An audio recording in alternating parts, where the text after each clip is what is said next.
Mahalagang tuloy-tuloy na feeding program para manumbalik sa normal ang nutrisyon ng mga bata. Itong dahilan kung bakit ipinatutupad ngayon sa South Cotabato ang 180 days na feeding program. Ayon kay Provincial Nutrition Action Officer Rudy Minaya, makikinabang dito ang higit 20,000 na mga malnourished na bata na nag-aaral sa mga daycare centers sa lalawigan. Ang daycare supplementary program ayon kay Minaya ay pinamamahalaan ng Provincial Social Welfare and Development Office. Ito ay pinunduhan ng lalawigan ng higit 91 million pesos. Binigyan din pa ni Minea na kagandahan nito ang mga supply na ipinamimigay sa feeding program ay naangkat mismo sa may mga kakayahang mag-deliver ng mga asosasyon sa bawat local government unit. Layo nito ayon pa kay Minea na matiyak na sariwa ang mga prutas, itlog, karne at iba pang ipinamimigay na commodity.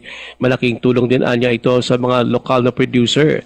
Itinaon ng paglunsad na nasabing programa ngayong Nutrition Month. Para mabalik natin sa tamang nutrisyon yung bata, dapat consistent tayo. Hindi pwede na pakainin mo ngayon, pagkatapos hindi mo pakainin ng isang linggo, balik ka na naman, isang linggo pakainin na naman, and then supplementary feeding na. Hindi ganun. Si South Cotabato Provincial Nutrition Action Officer Rudy Jimenea, Ruel Usano, NDBC, Bida Balita.